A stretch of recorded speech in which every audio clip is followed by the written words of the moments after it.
want your hands wide. You want them closer to your body. Okay. And I'm going to lift away from my body, but open up that chest and stretch. Well, Deb, thank you very much for your tips and exercises. And I know I feel better already, and we'll see if it translates to the golf course. Well, if somebody hits a hole in one, I want to know. You bet. We've learned already some things about the science behind the golf swing, and we've covered some exercises to put us in better physical condition. And now we're going to tie everything together by talking to a golf professional. I'm here today with Brett Hartman, PGA teaching professional at Carl's Golfland. Welcome to Live Long, Live Well, Brett. Mark, welcome to Carl's Golfland. Thanks for having me on the show. Well, I guess I should describe myself accurately, Brett, as an average senior hack who wants to hit the ball a little bit further. And what kinds of things would you suggest for someone like myself? Someone like yourself, well, the first thing we want to do is actually have you get fitted for a golf club correctly. And actually here we're actually on a simulator. It's a 3-track simulator here at Carl's, and what that's going to do is, I'll explain it later when we fit you, to actually have the shaft and the club head maximize your distance through launch angle. Okay. That would be the first step, and then the second thing would actually be talking about the golf swing. All right.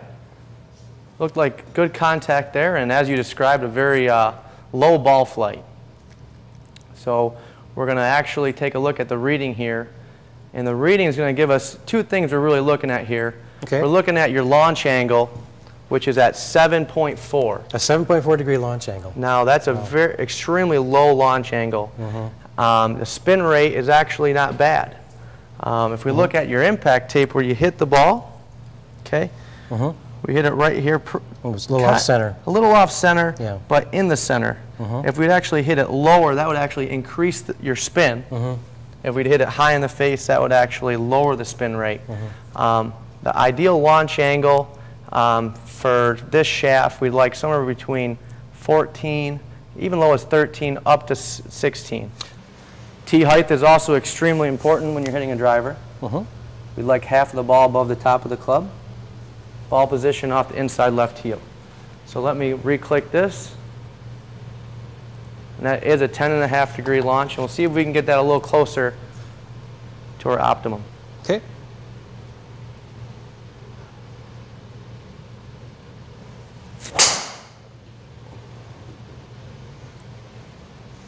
That looks pretty straight.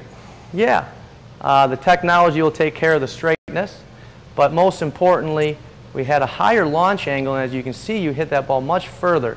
We're getting very close here. 13.5, that's pretty darn good. If anything, I would favor closer to 14 or 15. Your spin rate's extremely low. It's better than typical, than I typically do, I should say. Now you carried that. You hit that ball 222, and your first one was closer to 190. So, so that's a big difference for me. That's a huge difference. That's almost 2 clubs into the green, if not more. Right. As opposed to hitting a 5, you're hitting a 7. Well, we're back, and Brett, what's a couple common mistakes that seniors make with their golf swing? Well, a couple common mistakes about not being fitted, but actually in the golf swing, is we've always heard turn about the game of golf, and most seniors, they don't actually get a full turn. And the cause of that is because they actually don't position their body to actually perform a turn. So, and there's flexibility issues too. As we age, we're not quite as flexible. Yeah, and I understand that. I'm still young, so I haven't experienced that. But a lot of my students that are seniors, they lose flexibility. Now, those of us that are more flexible can turn our upper body a full 90 degrees, what we want, without moving our hips a lot. Now, seniors out there, what we'd want to do is actually have more hip turn to allow our shoulders a full 90 degree turn. That is actually much more beneficial. A lot of us will hear the word coil, and we'll want to not move the lower body and coil up. Well, what that does, and I can't even turn my shoulders 90 degrees, and I'm pretty flexible. That actually that doesn't put the golf club in a good position. So my best advice would be you have to actually put your body in a position to actually turn. And the most common mistake is, as you see in my setup position here, as we all know that the right hand is lower on the golf club, the most common mistake I see is that golfers keep their shoulders level. Now, my right hand's lower, my right shoulder better be lower. If not, if I'm like this, my spine is actually going to start to tilt this way, and this is going to sway out. Now, you must get the right shoulder lower so you can actually turn around your spine and get behind the golf ball. Your weight will be on your right post. Now from there, you could actually transfer your weight to the left and hit the golf ball much further. That would be the first and foremost important thing. So right shoulder a little bit lower for your right hand. Yeah, the spine actually tilts a little bit. You'll feel your whole right arm start to relax. Yeah, I do. Relaxed muscles actually can swing faster than tight muscles.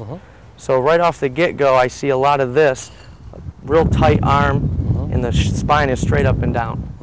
You're just in a position to make a bad turn in a very weak golf shot.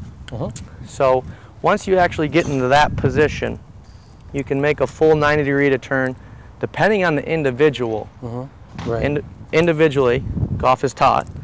If you're more flexible, you can turn 90 without moving your hips. If you're less flexible, you can actually turn 90 degrees, but you must turn your hip more. Now from that position, now this is the most common one, whether you make a good backswing or not. Sure. Everybody gives their power up very early in the swing. Their hands actually go at the ball like this and try to hit it. And all it is just human nature. We think swing fast, hit the ball. And when we think swing fast, we are swinging fast. But where am I swinging fast, Mark? I'm swinging fast right there. Where's the ball? Down there. We haven't got there yet. So the club has nothing to do except for slow down. Not only that, it also causes the dreaded over the top to end swing path, causing a big slice or a pop-up with the driver. So how would we correct that? Well, get in a setup position first so you can turn. From this position, we actually want to get our weight to our left first. We want to save our power for the ball. So you see how I have the club upside down? Very good drill here, very simple, inexpensive. There's a lot of training aids out there, but this is a real simple, cheap way to go about it. If you unhinge your wrist early, your swoosh will be here. If you actually utilize your lower half, that's how you hit the ball far, utilize your lower half, transfer your weight, your swoosh was actually through the ball. Okay, so that's a great drill to do. Another good one would be actually, if you see this golf ball here, and if I actually put an object out in front of it, like that, I would actually want you to focus on hitting that object. Why? Well, in our mind tells our body what to do. If we tell ourselves to hit the ball, we will do this. And those that thus have an iron have a tendency to hit behind the ball, or actually come up and hit the top of it.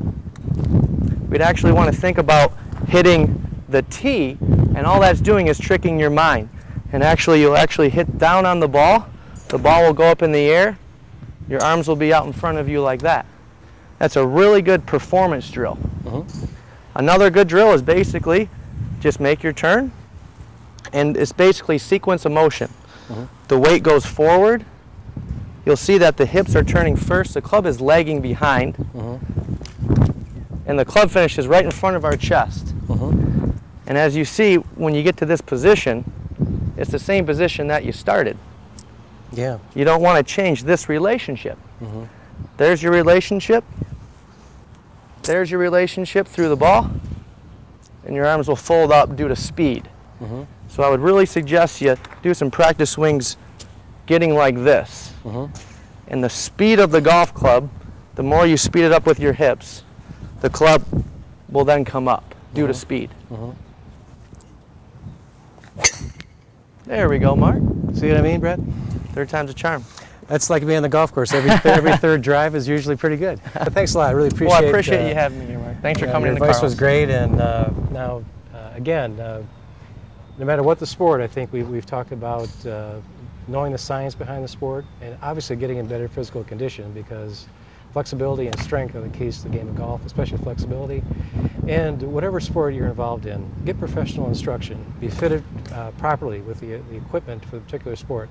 It makes all the difference in the world. It'll make it more fun and also make it safer for you, keep you more injury-free, and just give you greater enjoyment.